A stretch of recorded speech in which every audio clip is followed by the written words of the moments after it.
ఆత్మీయ కథలు. ఒక అంబాసిడర్ కారు రోడ్డు మీద వెళుతుంది. దారిలో సిగ్నల్ పడింది. ట్రాఫిక్ సిగ్నల్ వద్ద ఆ కారు ఆగింది. ఆ కారు వెనక ఒక మారుతి జెన్ కారు ఆగింది. రెడ్ లైట్ను చూస్తూ మారుతి కారులో ఉన్న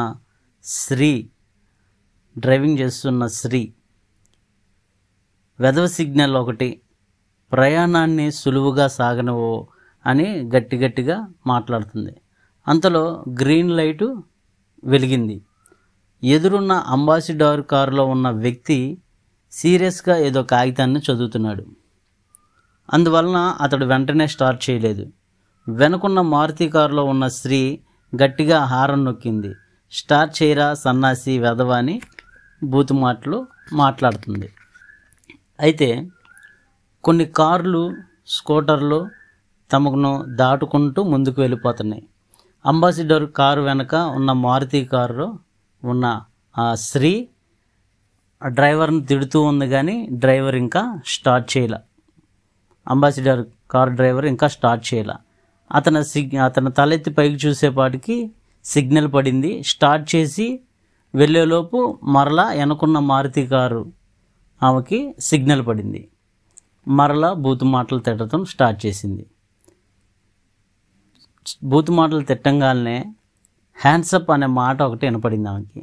ఏంటని పక్కకి తిరిగి చూస్తే ఒక లేడీ కానిస్టేబుల్, ఒక ఎస్ఐ ఇద్దరు కారు బయట ఉన్నారు.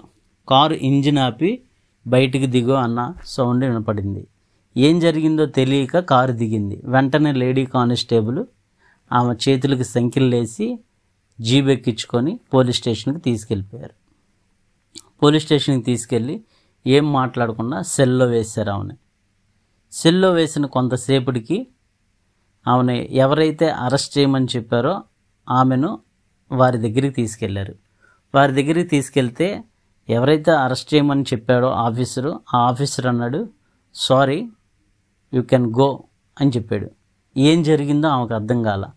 ఏంటి సార్ ఏం జరిగింది, ఎందుకు అరెస్ట్ చేశారని అడిగితే అప్పుడు ఆ ఆఫీసర్ ఏం చెప్పాడంటే, ఇందాకడ మీ కారు వెనకే నేను వెనక కారులో ఉన్నాను.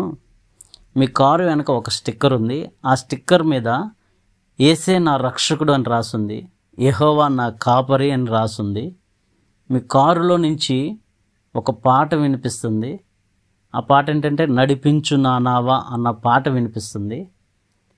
కాబట్టి కారులో మీరు ఒక్కళ్ళే ఉన్నారు, మీరు తప్పించి ఎవరు లేరు.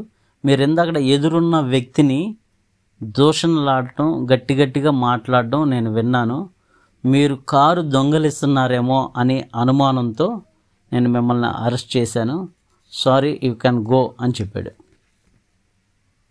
అలాగే దీనికి ఉదాహరణగా మన గ్రంథంలో, పరిశుద్ధ గ్రంథంలో చూస్తే మత్తయి సువార్త 12వ అధ్యాయం 37వ వచనంలో ఏముంటుందంటే, నీ మాటలను బట్టి నీతిమంతుడువని తీర్పు నొందుదువు, నీ మాటలను బట్టియే అపరాధివని తీర్పు నొందుదువు.